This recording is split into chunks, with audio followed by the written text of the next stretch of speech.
The crazy thing about gut feeling itu, gut feeling kamu sebelum dikasih informasi sama setelah dikasih informasi itu bisa berubah. Ya. Jadi in a way informasi-informasi yang berguna dalam proses critical thinking itu bisa membuat gut feeling. Bisa menajamkan. Termasuk nih, seberapa sering gut feeling itu berhasil sehingga kamu harus percaya.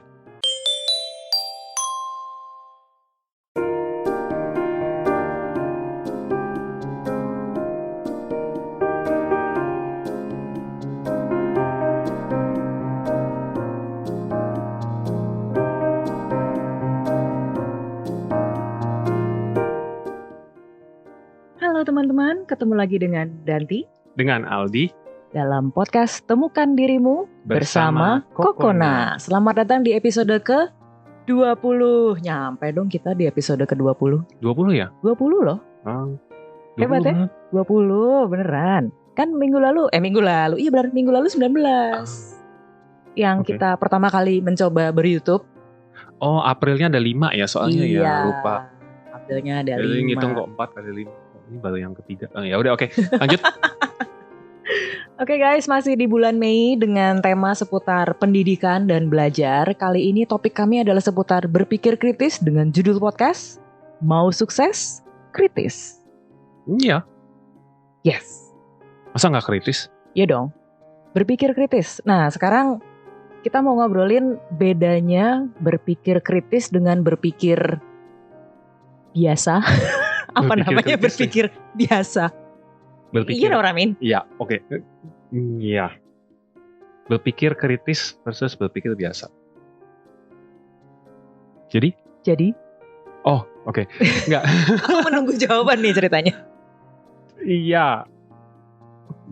Tapi sebelum kita ngomongin langsung ke perbedaannya itu, masa sih nggak pernah dijelasin bedanya apa? Kamu tahu nggak? Apa yang sih kamu tahu tentang berpikir kritis? Berpikir kritis itu tidak hanya menerima atau menelan mentah-mentah informasi apapun yang diberikan, tapi ya mempertanyakan tuh maksudnya gini.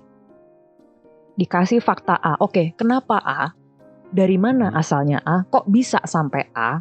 Terus kalau misalnya A ini diterapkan menjadi A1, A2, A3, nanti hasilnya apa aja ya? Dan yang paling penting buat aku adalah, nih kalau aku terapkan ke kehidupanku sendiri, jadinya kayak apa ya? Cocok nggak sama hidup gue? Oke, kalau nggak cocok, can I have B instead of A? Menurut gue gitu sih. What about you? Ya, I mean, critical thinking ya, kalau bahasa kerennya. Asik. Critical thinking itu, ya sebelumnya aku cuma mau bilang bahwa berkat dari yang maha kuasa yang paling banget buat seorang manusia itu akal pikiran.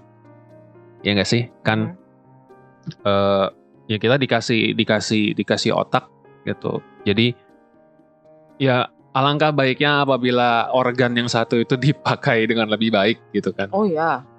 Gitu. Jadi berpikir kritis itu, mungkin penjelasanku terlalu textbook, tapi kayak ya berpikir secara cerdas gitu, berpikir dengan analitis, berpikir yang objektif, berpikir yang reflektif, sistematis gitu. Jadi nggak kalau terus kemudian dikasih ilmu terus ditelan aja.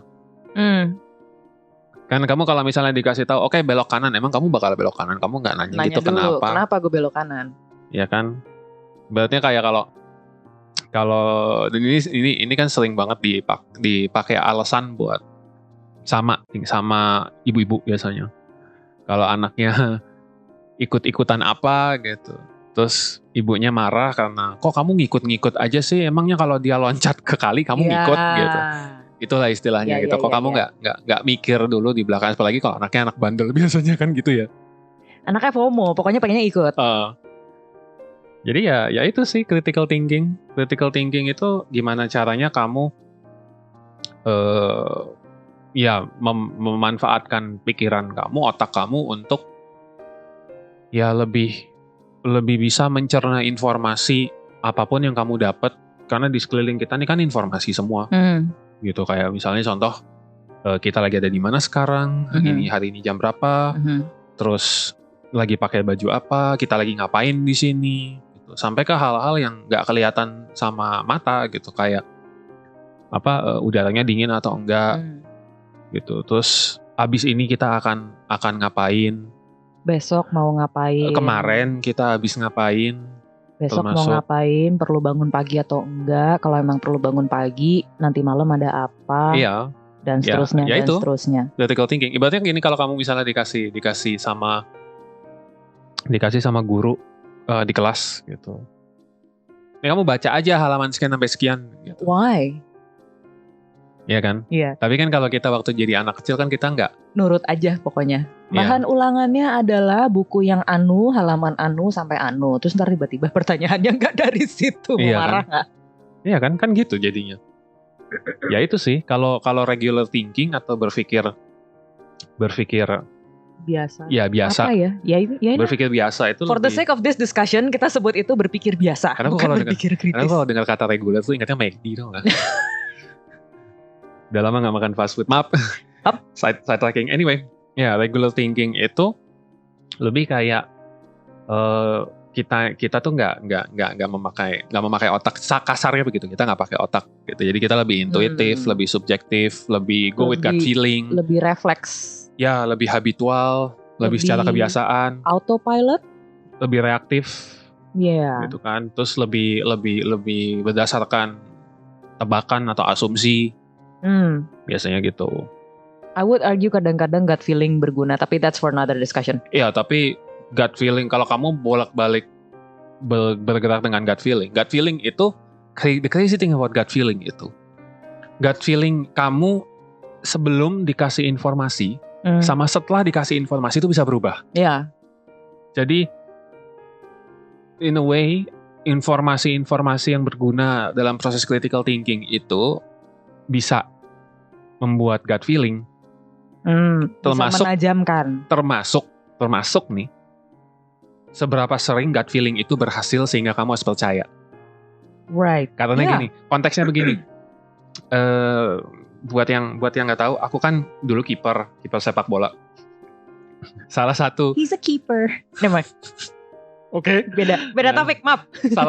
Salah satu hal yang bisa terjadi kalau kita lagi main bola itu kan tiba-tiba kita kena hadiah penalti. Gitu. Well, penalti itu kan ya 1 lawan 1, nggak ada defender, nggak ada back gitu ya buat bantuin kipernya, terus kayak udah persis like 11 meter, terus udah ya kita bola sama lawan aja udah gitu kan. Nah, ada coaches yang bilang kalau sebenarnya itu bisa dibaca, dan itu betul. Jadi kalau orang mau nendang bola itu sebenarnya dari body shape dia, body language dia, bahasa tubuh dia itu udah bisa kebaca sebenarnya dia mau nendang di mana. Cuman on most cases gitu, especially untuk pemain yang tidak main di level profesional, yang dimana semua tim lawan itu ada scoutnya, terus dicari tahu mereka kebiasaan nendangnya kemana dan lain-lain.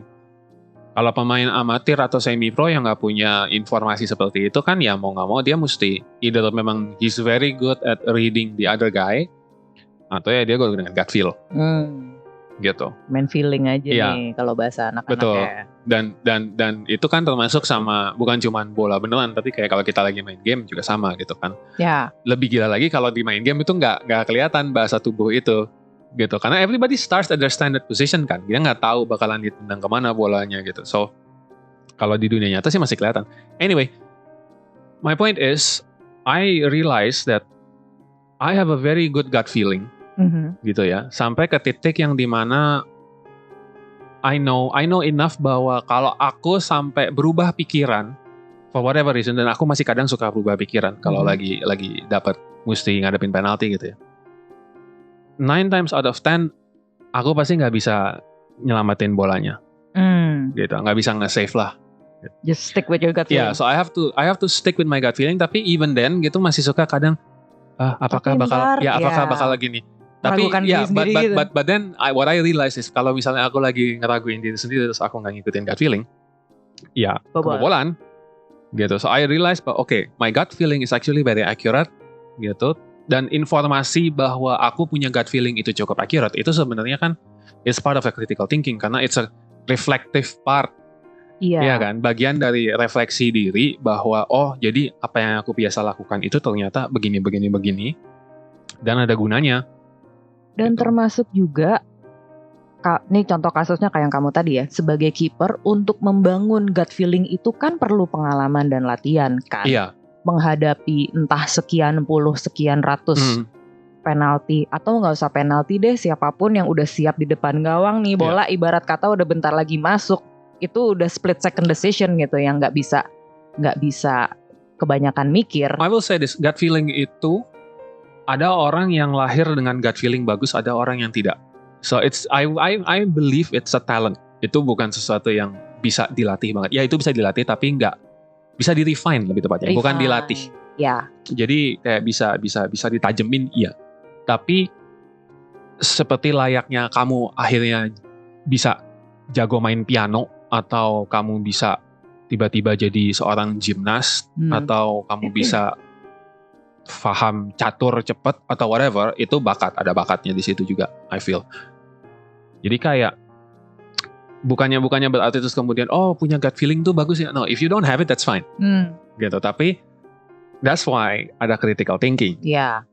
Gitu. Melengkapi. Iya. Gitu melengkapi sih. Dan mengenhance dan nggak hanya untuk melengkapi gut feeling juga menurutku sih, karena begitu kita mampu dan terbiasa untuk berpikir kritis, the world is such a more fun space karena banyak yang bisa kita pertanyakan, banyak yang bisa jadi bahan diskusi. Ya contohnya kenapa kita bikin podcast Kokona ini kan, karena kita berdua ini adalah orang-orang yang seneng banget mempertanyakan banyak hal. Dari sekian topik yang sudah kita rencanakan sampai tahun depan. Udah ada loh guys, by the way. Tema ya. Sampai tahun depan itu tema, bukan topik ya. Kalau topik kita. Topiknya, Tapi ya itu karena kita seneng nggak usah topik podcast deh. Kita lagi nyetir dari mana kemana aja bisa panjang ngobrolnya gara-gara kita berpikir kritis aja gitu loh ya kan. Dan menurutku kalau mau dikaitin kenapa berpikir kritis itu bisa membuat orang sukses, ya karena akan semakin banyak informasi yang didapat dan informasi itu semakin kaya. Kayaknya itu bukan kayak tadi karena bukan hanya menerima mentah-mentah, tapi kita tahu ini ujungnya apa, sejarahnya apa, asalnya dari mana, kenapa bisa begitu, cabang-cabang yang lainnya apa, kalau diaplikasikan bisa jadi apa aja. Kaitannya bisa dikaitin kemananya. Oh my god, that's so fun. I mean, it's for me. I might be a weirdo, but that's fun. Iya. Ya kalau aku sih personally, kalau dari sisi critical thinking yang aku suka adalah bisa berpikir secara terstruktur. Ya. Jadi kayak nggak buru-buru terus kemudian ketemu asumsi atau konklusi atau ujungnya ketemu duluan, nggak. Untuk mendapatkan ujung itu ada proses berpikir yang abis A jadi B jadi C mungkin bisa jadi D atau E. Misalnya D begini atau E bakalan begini, atau itu yang menyenangkan itu karena without realizing sebenarnya semua informasi yang lagi kita proses itu bisa berguna buat hal-hal lain. I agree. Jadi misalnya pun kita berpikir bahwa kita mau makan di mana hari ini gitu, kayak proses untuk menentukan mau makan di mananya itu, well it doesn't take a long time sebenarnya. It doesn't take like 30 minutes also buat kita. Mungkin buat orang lain ada yang makan waktu lebih lama. Again, baliknya ke seberapa beda-beda orang gitu lah. Cara proses berpikir itu, kecepatan prosesor orang tiap orang tuh beda kan gitu. Kalau saya lama jujur. Gitu kalau Bapak ini cepat. Gue kayak udah. Padahal yang overthinker dia loh. Gue mikirnya lama aja. Aku overthinker karena kebanyakan proses. Habis ini tiban. But that's the point gitu, kayak mau mikir mau makan di mana aja, terus kemudian dari situ bisa kepikir kalau misalnya makannya, let's say kita mau makan di Kemang atau kita mau makan di Bintaro atau kita mau makan di mana, terus kemudian kan jadi mikir mau jalannya mau lewat mana, bisa lewat situ, jalan sini, tiba-tiba ada sesuatu di situ kan, ada ini ya di sini, ya udah nanti lain kali kalau pengen itu atau butuh whatever it is yang kita temukan, ya udah kita lewat sini. oh itu nanti bisa buat apa ya, oh nanti di rumah kan ada ini yang mungkin bisa Ya, kaitannya jadi nyambung ke sana kemari gitu. Dan itu it's more information untuk kita serap dan kita gunakan. jadi bank aja gitu kan di Iya. kepala. Nanti Akhirnya suatu hari butuh tinggal dicomot. ya nantinya akan inget gitu. Meskipun biasanya kita kalau lagi lewat mana, ada makanan itu tuh, wacana aja, nggak pernah sampai situ. Iya, tapi paling nggak kan tahu bahwa di Iya. dekat sini ada itu gitu Bener kan. juga. Atau kayak tiba-tiba di dekat sini ketemu ada itu ada entah supermarket Korea apalah kok Iya, baru, waktu itu lewat atau tiba-tiba mana ketemu sih? tempat Lewat. ramen atau Ya, ramen. I miss ramen. Ya. it's small things yang bisa add to the value of life kan sebenarnya. Gitu. Oke, kita sudah ngomongin critical thinking dalam kehidupan sehari-hari. Kita mau balikin nih, mumpung temanya pendidikan ya.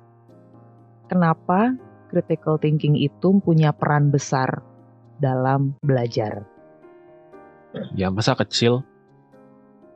Kalau aku mikirnya gini, kembali lagi ke perkara si penyerapan informasi ya. Ini mungkin agak melebar sedikit ke topik minggu depan. Tapi yang namanya pelajaran di sekolah itu paling nggak untuk angkatan kami ya, itu banyak sekali yang berupa suapan. Ini bukunya, ini catatannya, ditulis guru di papan tulis, kita ikut nyatet, hafalin, terus ulangan, hafal atau enggak. Perkara ngerti atau enggak, aku nggak tahu deh, betulkah betulkah dipastikan oleh gurunya ini anaknya benar ngerti atau enggak. Dan yang sebetulnya buat aku berpikir kritis adalah kalau ada anak yang bertanya, itu tandanya kan dia bukannya dia nggak ngerti, tapi dia pengen tahu lebih. Dan seringnya kadang-kadang, at least dari pengalaman kami ya, udah nggak usah tanya, pokoknya begini. Ya kan jadi nelen aja gitu loh. Padahal kalau mau dikembalikan ke urusan pendidikan formal, ya seformal-formalnya pendidikan bukankah justru di tahun-tahun formatif itu justru mulai harus dibentuk cara berpikir kritisnya si para peserta didik ini? Iya. Iya kan? Ya kalau aku sih aku cuman ya nggak tahu ya apakah ini masih ada ya. Harusnya sih udah nggak ada karena it's so archaic kan. Tapi kayak waktu dulu kan kita setiap kali kita di kelas tuh kita suka disuruh mencatat kembali apa yang sudah guru tulis di papan tulis. Mending kalau cuma ditulis bisa didikte loh. Ya didikte didikte juga ya. I think kayaknya kita semua pernah bersekolah dan there's one teacher yang dia hafal semua materinya, dia udah nggak pegang buku catatan, dia berbicara di depan kelas, kalian catat apa yang saya omongin. Ya udah catatan satu kelas sama semua. Tapi itu jadi begs the question nggak sih gurunya actually komprehensinya bagus atau enggak? Exactly. Kalau aku jadi orang tuanya aku akan bertanya sangat besar gitu tuh ada kompetensi si guru sama komprehensi si guru terhadap materi yang dikasih gitu karena ya dia akan jadi seperti kaset. Iya. Akan jadi kayak kaset. Kayak kaset untuk yang nggak tahu kaset itu media sebelum CD, sebelum DVD yang dia bentuknya pita magnetik, nggak ada kayaknya sih nggak ada kaset di sini. Ada tadi di sini barusan beberes, never mind. Ntar deh kalau. Iya, jadi kayak ya sama lah kayak CD lah anggaplah gitu. Jadi dia ya kayak rekaman aja yang ulang lagi gitu kan. Iya loh, aku inget dulu jadi cerita nih. Ada guruku yang gitu, dia masuk kelas dia nggak bawa apa-apa. Silakan bersiap untuk mencatat. Dan dia ngomong lah, pelajarannya apa sampai lupa. Ini adalah apa, ya udah kita sepanjang kelas nyatat aja. Sama ada guru yang kita buka textbook halaman sekian, setiap anak mesti punya entah pensil, entah stabilo, entah boksi, digaris bawahi kata apa sampai kata apa. Kalimat berikutnya garis bawahi kata apa sampai kata apa. Sempat baca juga enggak. Like how? How am I supposed to understand? Like gimana sih? Sementara di sisi lain ada yang dia menjelaskannya kayak lagi ngedongeng. Jadi Itu guru sejarah SMP, Pak. Aduh, aku lupa namanya. Pak, dimanapun Anda berada, apa udah meninggal ya? Lupa aku. Anyway, dia ngajar kita itu sebuah pelajaran sejarah kerajaan mana gitu. Dia bikin kayak lagi ngedongeng. Jadi nempel. Satu masa tahun sekian gitu. Iya. Dan dia jelasin misalnya ada senjatanya gitu. Dia jelasin senjatanya tuh bentuknya gini. Belakangnya ada ininya tajam sehingga kalau ditusuk ini. Itu guru level apa? Kelas apa? SMP kelas 2 kalau nggak salah. Tapi itu menarik gitu loh, bahwa ada apa ya? Itu kan metode penyampaian jatuhnya. Betul, tapi paling tidak itu cukup gimana ya? Untuk mungkin gini, kalau aku berusaha memahami si bapak ini ya, untuk anak SMP yang mungkin di saat itu belum terbiasa untuk bertanya, emang kalau itu apa Pak? Itu apa Pak? Itu apa Pak? Dia berusaha memancing dan membuat sebuah suasana yang beda gitu loh dari sekolah biasa. Which is interesting. Which is kind of funny juga tadi waktu aku kan kalau pagi ini kan kebetulan kita rekaman hari Rebo. Aku kalau pagi hari Rebo itu aku ngajar di ISIP, Institut Ilmu Sosial dan Politik di Lenteng Agung. Kalau dulu sih katanya, which is aku juga nggak tahu, mungkin ada yang bisa komen bahwa ini benar gitu ya. Dulu sih katanya itu kampus melahirkan banyak jurnalis sama dedengkotnya advertising Indonesia lah yang besar-besar gitu. Cuman sekarang ya karena kemarin habis COVID terus apa segala macam, jadi mereka lagi agak menurun lah gitu. Tapi yang bikin aku sedih tadi salah satunya aku dengar dari salah satu murid mahasiswa, aku tanya, kamu pernah belajar kamu pernah belajar consumer behavior nggak, perilaku konsumen gitu? Ada mata kuliahnya ternyata, dan ternyata barengan sama mata kuliah aku tadi semester ini gitu. Terus aku tanya, apa sih yang kamu pelajari di perilaku konsumen itu? Maksudnya supaya, terus kemudian kalau misalnya, ini kan udah mau UTS ya, ujian tengah semester, jadi aku mesti bikin soal. Kalau mesti bikin soal, biar kalau misalnya ada yang perilaku konsumen, karena aku ngajarnya strategic planning, biar paling nggak jauh beda sama apa yang dikasih sama gitu loh, sama materinya dosen lain gitu. Jadi ternyata mereka tuh kalau dikasih materi, buat yang kelas perilaku konsumen itu, jadi mereka tuh nggak dijelasin apa-apa sebelumnya, terus udah langsung dikasih bahan terus disuruh presentasiin. Gimana? Nah, kan makanya aku juga jadi bingung gitu. Gimana, guys? Kayak ini menurut entah apakah mahasiswanya yang tidak bisa menjelaskan dengan baik atau memang sebegini adanya, karena merekanya sendiri juga ngerti nggak sih kalau misalnya kita ngelihat orang yang mau menjelaskan pun bingung. Ya. Dengan raut muka yang apa gimana ya itu kan. Jadinya kan bikin kita jadi apakah dianya yang nggak ngerti ataukah memang jadi pertanyaan gitu kan. Ataukah memang materi yang diberikan yang bikin mereka tidak ngerti atau dosennya tidak menyampaikan dengan baik or whatever gitu. Tapi itu bahwa mereka dari kelas pertama dikasih bahan terus kemudian disuruh presentasiin terus apa segala macam gitu. Aku cuma nanya ada catatannya atau enggak. Mereka yang kayak nggak ada mas, disuruh presentasi aja gitu apa segala macam. I'm like, hah? Gitu. Ya akhirnya aku jadi kayak ngejelasin lagi secara singkat perilaku konsumen itu apa yang dicari, apa yang dimaksudkan, apa segala lain gitu. Jadi kayak kok kalau aku di dalam posisi seperti itu, aku sih akan sangat kritis bertanya sama si guru garis miring dosen ini. Kok kita nggak dijelasin apa-apa? Kok nggak bisa dong terus habis itu tiba-tiba nyuruh kita ngapain, ngerti bahwa it's learning by doing, tapi kan harus ada konteksnya ya. Ya nggak bisa tuh anak main dicemplungin aja ke laut nggak dikasih tangki oksigen dong, ibaratnya begitu. Dan ini kan bukan sesuatu yang bersifat kinestetik dalam artian kita bergerak terus kemudian berenang, main bola, nari. Kalau bergerak ya oke, secara teori mungkin nggak terlalu dalam. Tapi karena by movement terus kemudian gerakannya diperbaiki. Tapi kan ini enggak. Gitu. Jadi kayak ada elemen sejarah juga kan dari ilmu consumer behavior ini.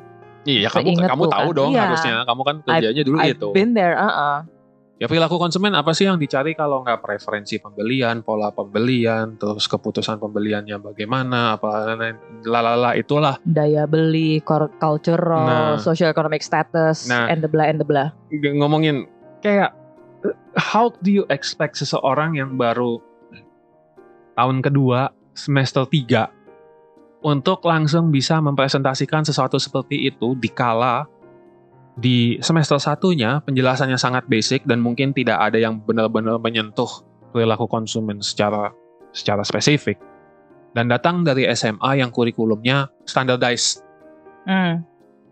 Beda kalau misalnya ada SMK atau STA, Sekolah Tinggi Advertising. Iya, paling nggak udah ada bayangan lah. Sekolah Teknik Advertising atau apa gitu, STA lah gitu. Kayaknya berarti kan dia sudah penjurusan dari level sekolah menengah atas. Udah dari sekolah kejuruan lah, dari trade school. Ini kan enggak. SMA aja. Itu loh maksudnya. Dan not even yang IB ya. Not even. IB oke lah, IB kamu diajarin presentasi, tapi kan kamu gak diajarin perilaku konsumen. How the hell are you supposed to?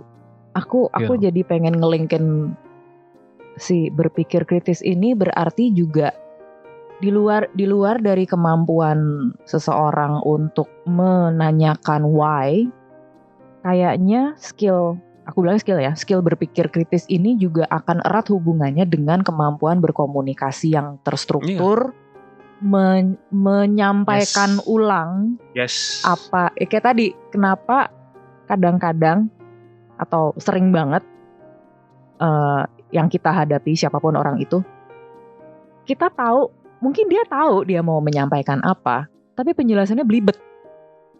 They don't even know where to start, they don't know what next. Terus kayak menceritain sesuatu tuh A, B, C, balik lagi, terus tiba-tiba udah sampai Z, terus balik lagi ke K, nih kayak tunggu bentar. gimana? Kayak main ulur tangga kan? Udah cerita apa sih, ini balik lagi ke depan. Ya Allah, gue pusing dengerinnya. Kayak poinnya gini, critical thinking itu seharusnya tujuan utamanya adalah mendapatkan informasi yang terus kemudian kita sendiri bisa menentukan atau memilih bahwa percaya bahwa ini benar atau tidak. At least relevan sama kita atau enggak. Atau in a way iya. Tapi kan kita makanya kan terus kemudian kalau misalnya kalau aku biasa bilang sama orang bahwa kebenaran kamu sama kebenaran aku tuh beda. Your truth and my truth. Bahasa Inggrisnya itu your truth and my truth itu beda. Bisa beda. Gitu. So if I choose to believe, ini kita ngomongnya ke sesuatu yang sudah jauh lebih advance ya. Tapi let's say paling gampang adalah if I choose to believe in Islam, and if you choose to believe in Christianity, gitu kan? Who am I to question you? But then kalau misalnya aku kepengen tahu lebih lanjut, I'm okay if I want to ask. Iya kan? Terus kemudian karena informasi itu ada, jadi kita bisa membandingkan ada kesamaan atau tidak dengan informasi yang kita punya sebagai seorang muslim. Ada informasi yang selisipan kah, overlapping kah atau apa? Atau ada informasi yang benar-benar beda sama apa yang kita tahu sebagai orang muslim, sebagai informasi tentang Kristen gitu ya. Ya kan akhirnya kita bisa jadi memilih gitu. Dan kalaupun ada informasi yang berbeda, kita bisa lanjut tanyain. Nah, kok beda? Nah itu. Dan ini kita ngomongin sesuatu yang begitu sensitif dan begitu personal, agama. Yang dimana setengah dari itu adalah hal-hal yang kita dapatkan dari cerita orang lain. It's always a second hand story. Itu kan it's always a second hand story gitu. Not saying bahwa itu tidak benar, enggak. Ada kebenaran di situ, tapi itu kan selalu second hand story. Kalau second hand story aja bisa kita treat seperti itu, apalagi yang first hand. Betul, masa sih kita nggak bisa treat sesuatu yang evidence based? Yang bisa dibuktikan dengan mudah, dengan entah apakah eksperimen atau apakah data yang sudah dikumpulkan oleh orang atau apapun, gitu loh. The whole point itu adalah untuk tidak menelan mentah-mentah informasi apa yang kita terima yang ujungnya justru malah berimbas jadi kita kayak close minded. Iya. Ya nggak sih, kita kayak kotak yang ketutup aja gitu. Karena kan apalagi kalau kayak waktu anak-anak masih lebih kecil gitu, lebih muda gitu ya, umur SD kah SD. Dikasih informasi kemudian mereka serap, terus yang ada mereka ngelok tuh informasi itu. Apalagi kalau mereka tidak di encourage untuk terus kemudian bertanya lebih lanjut. Yang atau lebih gilanya lagi, kalau misalnya mereka ternyata sudah bertanya lebih lanjut, mereka dimarahin kenapa kamu nanya. Disuruh diem. Iya. Kayak udah deh jangan banyak nanya, ikutin aja. Lah kan aku pengen tahu. Iya kan begitu dong jatuhnya. Mengapa begitu? Dulu sampai ada anaknya guru baletku katanya. Waktu kecil dijulukin namanya jadi ini apa? Karena dia selalu nanya, ini apa? Ya, I was like ini that. Apa? I was ini like apa? that when I was. Aku juga. I was like that when I was little. Ini apa? Ya kadang ini sampai begini. Sampai udah besar pun sama ibuku sendiri kadang aku suka dituin kamu tuh dulu ya nih apa gitu kan. Jadi kayak ya kan katanya kecerdasan seorang anak itu adalah di kepalanya penuh tanda tanya. Iya. Kalau dia sudah mulai tidak bertanya, harusnya udah mulai curiga. Kalau aku sih justru malah honestly aku nggak tahu cukup banyak mengenai apakah perbedaan antara masing-masing anak apakah segitu fundamentalnya waktu mereka masih kecil sehingga kita udah bisa bedain mana yang banyak tanya mana yang enggak. But I get the feeling ada satu aspek di situ yang dimana kalau orang tuanya cenderung untuk memberhentikan kebiasaan mereka bertanya karena suatu hal yang akhirnya jadi ngefek ke pada saat mereka sudah lebih besar mereka jadi kayak tanpa sadar mereka stop learning aja, stop asking questions gitu. Atau paling enggak ya bagus kalau sebetulnya mereka masih asking questions tapi tidak tidak atau mungkin nggak berani diverbalisasi karena ntar gue kalau banyakan nanya suruh diem sama gue, udahlah gue nggak usah nanya, tapi dia curious tetap. Tapi kan kita nggak tahu ya gimana taunya. Ya, ini selisipan aja mungkin buat yang lagi nonton episode ini. Episode depan itu it's all about gimana caranya jadi pelajar yang lebih baik, which is kita bakal ngomongin mengenai belajar mandiri, terus kemudian teknik belajar dan lain-lain. The whole point is di sini adalah yang sebelum kita masuk ke episode minggu depan itu, aku justru cuma mau bilang bahwa belajar itu harus guided. Iya. Gitu. Sebelum kita masuk lebih lanjut minggu depan yang ngomongin this whole idea of belajar mandiri atau whatever, tapi belajar itu harus guided karena semandiri-mandirinya dia belajar, tetap seringkali informasi yang mereka terima pada saat mereka belajar itu adalah informasi satu arah kan. Iya. Buku kah, video kah, rekaman suara kah, whatever. Atau melihat sekitar kah? Iya, melihat sekitar kah gitu. Yang dimana mereka tidak bisa bertanya kembali atau mengakses kembali informasi yang sudah mereka dapatkan secara verbal. Artinya mereka nggak bisa keluarin lagi secara verbal gitu ya. Untuk mendapatkan feedback lebih lanjut mengenai apakah penilaian mereka terhadap si informasi ini itu benar atau enggak. Gitu. Karena kan kita ngomongin komprehensi di sini. Belajar itu seharusnya tidak mengingat, menghafal. Iya. Gitu. Jadi belajar itu seharusnya sampai kamu paham. Dan pemahaman itu pun juga beda-beda tiap orang. Iya. Gitu. Cara kita menyampaikan pemahaman itu pun kan beda. Kalau misalnya kita ditanya gitu, beras itu apa sih? Gitu. Kamu akan menyampaikan apa, aku pun mungkin akan menyampaikan apa, tetapi dua-dua ini sama-sama benar, cuman cara penyampaiannya aja kan beda. Jadi nggak bisa terus kemudian satu disalahkan karena tidak menyampaikan seperti itu. Dan tetap semuanya butuh konteks ya. Betul, belajar itu harus ada konteksnya. Jadi inget nih selingan sedikit, I don't know if this true or not, somebody confirm. Sejarahnya Albert Einstein, katanya dia waktu sekolah pada saat ditanya oleh gurunya 1 tambah 1 sama dengan berapa? Jawabannya kan biasanya 2. Kalau Einstein bilang enggak, 1 tambah 1 sama dengan 1 tambah 1. Gurunya bingung. Kok bisa? Menurut Einstein tergantung 1 tambah 1-nya apa dulu. Kalau ibu tanya saya 1 kursi ditambah 1 kursi, jawabannya menjadi 2 kursi. Tapi kalau 1 kursi dan 1 meja, tetap menjadi 1 kursi dan 1 meja. Again, proof. Konteks adalah segalanya. Iya, artinya ya pada saat informasi itu dihasilkan atau didapatkan, konteks apa yang terkait sama informasi itu. Kalau kita ngomongin angka, iya. 1 tambah 1, 2. Kalau kita ngomongin barang, iya 1 kursi sama 1 meja jadi 2 buah barang. But again, ada konteksnya. Betul. Dan konteksnya itu pun yang kadang-kadang kita lupa untuk tanyakan. Kita lupa untuk pertanyakan. Kita lupa untuk kritisi. Konteksnya apa nih? Dan itu juga kayaknya yang suka membuat orang-orang tiba-tiba ngomong gitu kan. Jebret gitu. Bentar. Ini lagi ngomongin apa ya? Iya. Kalau ngomong tuh pakai pembukaan dulu. Ini lagi ngomongin ini. Kalau pembicaraannya memang sudah mengalir agak lama, terus kemudian seiring itu berjalan, terus kemudian konteks itu hilang, ya wajar kalau memang itu sudah mengalir. Makanya kemudian kalau ada orang baru masuk ke pembicaraan itu, dia jadi kayak, apa sih sebenarnya lagi diomongin agak tersesat, gitu kan? Ya? Iya.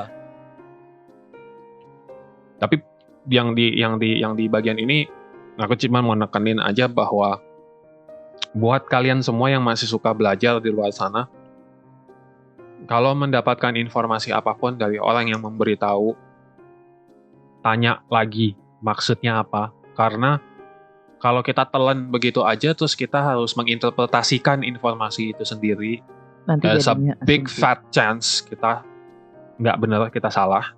Dan itu jadinya asumsi. Ya, dan akhirnya itu jadi asumsi. Dan asumsi itu making a bleep out of you and me. Betul. Asumsi itu nggak ada gunanya.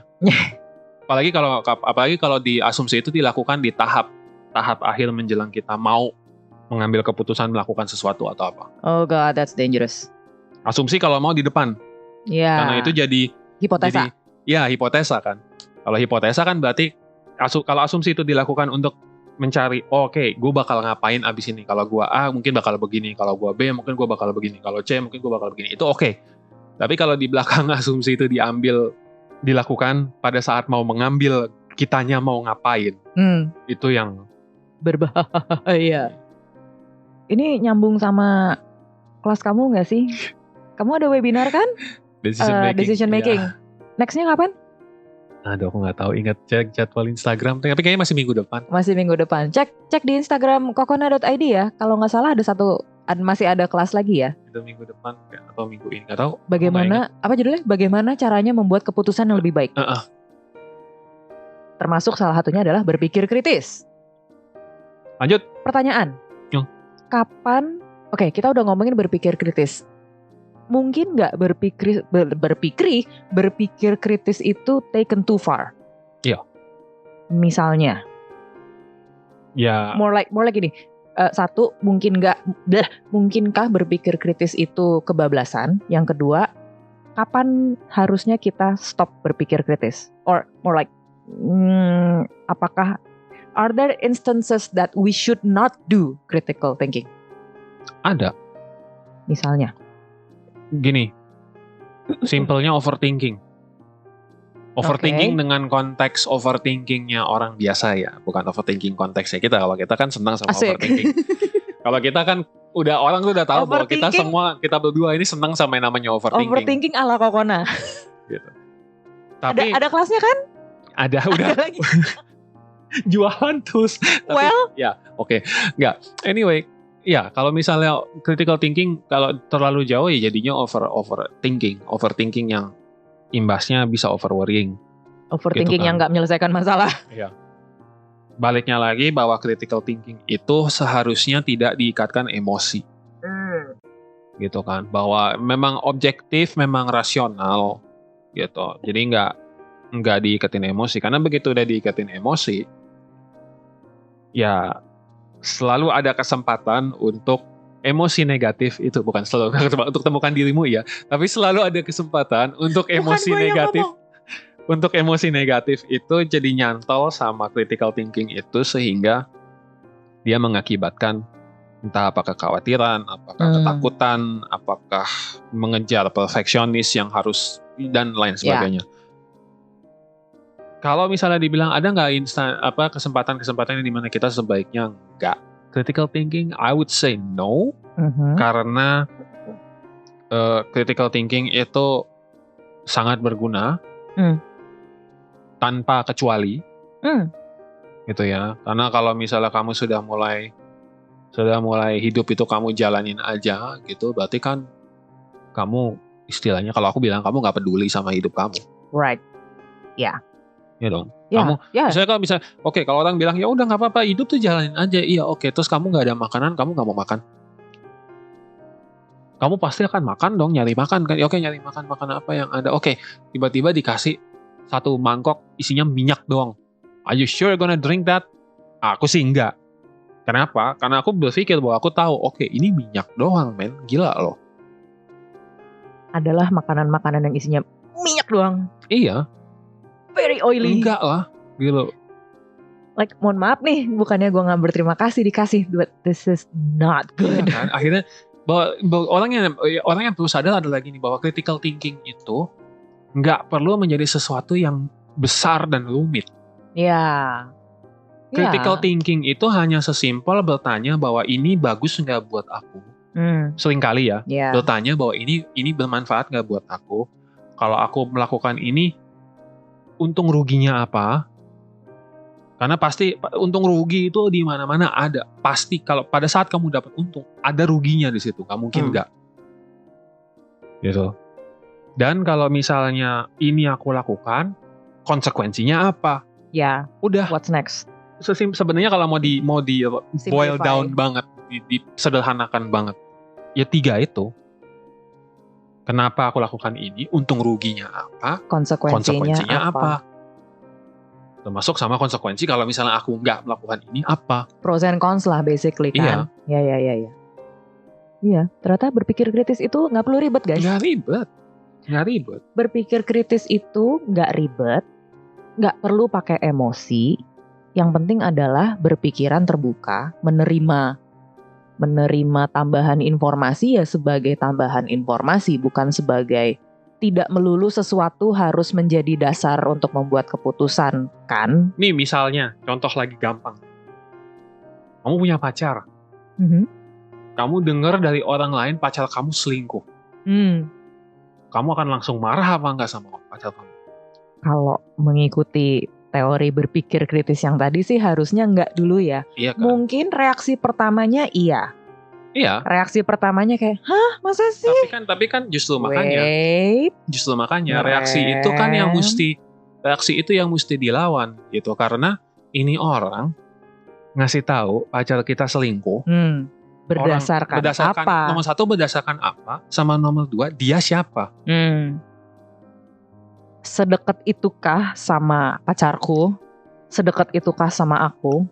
Jadi kalau misalnya kamu berpikir kritis, langkah berikutnya yang akan kamu tanya adalah kamu cross check sama semuanya. Kamu cross check sama dia, pacar kamu.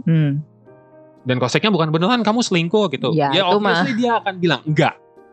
Itu mah nuduh. Ya, mana ada orang bohong, terus kemudian kamu tuduh kamu bohong, ya dia akan ngaku iya saya bohong gitu. Ya udah nggak jadi bohong lagi dong, iya kan? Tapi kan maksudnya cross check di sini adalah ada cara untuk bertanya, gitu. Kamu kenal nggak sama orang ini? Terakhir ketemu kapan? Di mana? Apa segala macam yang lain. Aku dengar dari si ini katanya kamu sering ketemu sama dia. Konteksnya apa? Plus kamu juga tanya sama orang yang bilang kalau ya dianya selingkuh, logikanya kan. Kamu dengar dari mana? Kok kamu bisa ngomong begitu? Ada buktinya atau enggak? Stay cool aja dulu pokoknya. Iya, artinya informasi ini kan harus dikumpulin. Terus kemudian setelah informasi itu terkumpul, baru kamu bisa nentuin, oh quote unquote pacarku selingkuh sama ini, itu benar atau tidak. Kumpulin buktinya dulu. Iya dong. Kan bisa aja. Nih kalau misalnya kita mau ngomongin hipotesa gitu ya. Asumsi yang pertama adalah beneran dia selingkuh. Asumsi yang kedua adalah dia nggak selingkuh, tapi ternyata dia temenan dekat yang udah kayak, kan ada kayak seperti itu. Jadi ini juga penjelasan buat orang di luar sana bahwa kalau misalnya ada cowok sama cewek itu dekat, nggak melulu dia selingkuh. Bisa juga temenan lama. Iya, bisa juga temenan lama, bisa juga emang gak ada apa-apa, gitu kan? Because you've seen it, Ya, I've seen it, you've seen it, bahwa kalau misalnya I've had one, you've had one. ya kalau misalnya ditanya temen cowok sama cewek tuh bisa nggak sih temenan aja, bisa. Bisa. Selama cowoknya respect sama ceweknya, ceweknya juga respect sama cowoknya, dan mereka tahu ada batas di situ yang mereka nggak cross. Yep.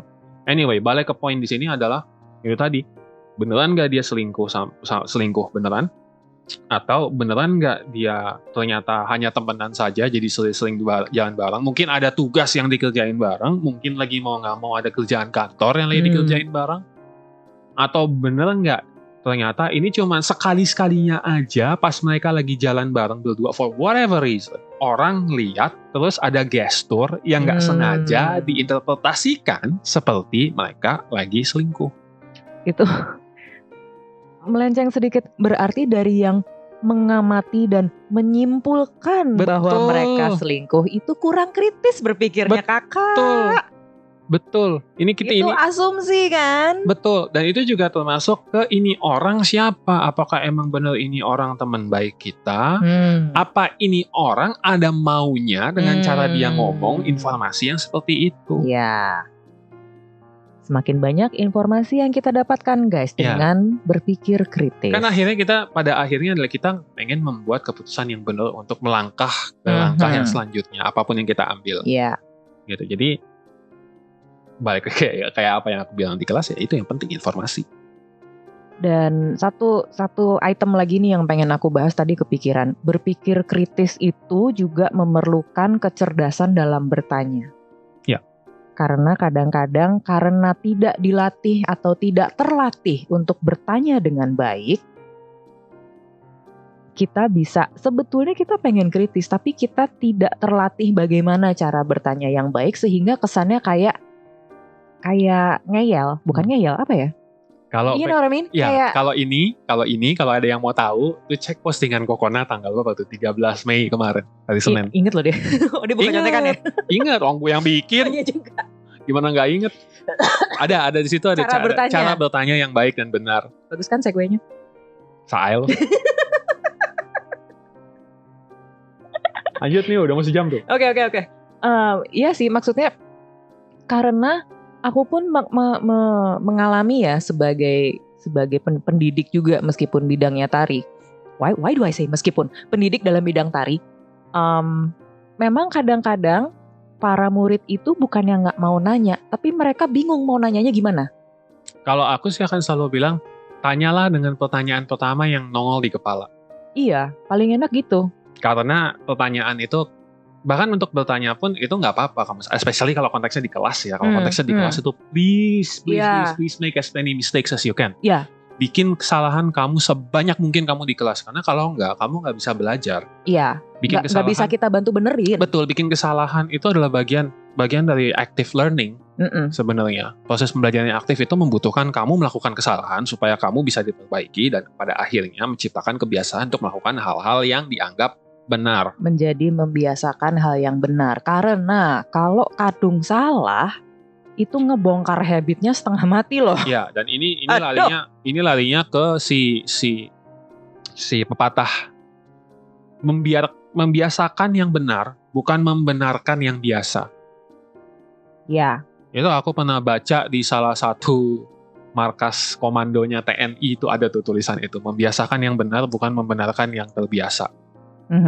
Gitu, jadi ya begitu. Aku tempted untuk ngomong sesuatu tentang itu, tapi enggak, nanti makin lama podcastnya. Panjang, soalnya kan ya kita berdua sama-sama coach ya. Kamu di luar ini kan kita berdua sama-sama coach, kamu coach nah, aku coach bola jadi ya. Betul, dan itu memang kembali ke soal bertanya ya. Kalau misalnya sudah terlatih untuk paling tidak berpikir kritis, kayak semoga sih ya, otomatis kita bisa bertanya dengan baik. Maksudnya gini, tahu persis apa yang kita ingin tahu, sehingga kita bisa bertanya dengan baik. Ujungnya kita sebenarnya, ya kalau mau bertanya tuh paling gampang gini, kita tuh kepengen taunya apa sih? Udah, patokannya itu aja kiblatnya. Even sesimpel, kenapa begitu? Dah, iya. Cukup. Kiblatnya itu, dan bertanya pun juga ada konteksnya. Itu satu lagi, bertanya why itu yang kadang suka dilupakan. Kita kan tahu what, where, when, who, and how. Why-nya suka dilupain. The why of doing something, the why of everything itu yang kadang-kadang suka entah kepikiran, nggak dibiasain, whatever. Kayak please ask why. Biasakan bertanya kenapa, apalagi pada saat orang menyuruh kamu untuk melakukan sesuatu atau mengatakan sesuatu ke orang lain atau apalah, itu biasakan bertanya why. Ya. Dan yang ditanya juga tolong jawab ya. Ya, terlepas dari apakah akhirnya kamu ikutin atau enggak itu saran, paling enggak kamu tahu orang ini ngasih informasi seperti itu kenapa. Ya. Berdasarkan apa. Ya. Oke. Dan I still have so many questions, tapi kalau diterusin nanti kita nggak kelar-kelar. Kita biasanya gini kalau kita ngobrolin sesuatu kan bisa sampai 3-4 jam. Sampai jam 4 pagi. Anyway, oke. Kalau gitu sekian dulu kali ya episode kali ini tentang berpikir kritis. Semoga teman-teman dan kita juga semakin terbiasa untuk kritis dalam berpikir karena bukan nggak mungkin, manfaatnya banyak banget. Banyak. Emang banyak sekali manfaatnya, bukan nggak mungkin lagi. Emang banyak sekali manfaatnya. Oke, terima kasih sudah menyimak obrolan kami. Supaya nggak ketinggalan episode berikutnya, atau kalau pengen dengerin garis miring nonton episode yang lalu, jangan lupa di Spotify follow podcast Kapop. Jangan lupa follow podcast kami, temukan dirimu bersama Kokona di Spotify, dan bagi yang nonton di YouTube, biasa jangan lupa subscribe, like, komen. Kenapa gue banyak bloopernya sih hari ini, ganti nah. Oke, intinya gini. Podcast ini ada di Spotify, ada di YouTube ya. Jadi kalau misalnya yang enaknya dengerin aja, mungkin lagi di mobil atau lagi di motor pakai earphone gitu, boleh ke Spotify. Kalau mau yang lagi nonton YouTube juga bisa ditaruh di rumah jadi background gitu. Terus kemudian biarkan dia berputar dan you listen to it, you learn something new, you learn something nice gitu kan. Kalau ada episode yang berkesan juga boleh mau di-share ke teman-teman, monggo silahkan langsung. Gitu. Sama podcast episode yang lalu, meskipun hanya audio, sudah ada di YouTube juga ya? Iya, aku rasa kalau mereka masuk ke channel YouTube kita udah kelihatan. Oh iya, oke. Anyway, sip. Kalau ingin tahu lebih banyak update, tips, kelas-kelas yang tadi aku sebutin, silakan follow Instagram kami di @kokona.id. Komentar, saran, mau curhat atau mau ngajak kita kolaborasi, which is belakangan ini mulai banyak yang mau ngajak kita kolaborasi gitu ya. Boleh di email ke admin@kokona.id atau di WA ke 0877 8982 2999. Itu 9-nya 3 kali yang di belakang, nanti kita balas di hari sama jam kerja. Oke, sekian dulu ya. Saya Danti. Saya Aldi. Sampai ketemu di episode berikutnya. Dan jangan lupa setiap hari selalu ada kesempatan untuk temukan dirimu bersama Kokona.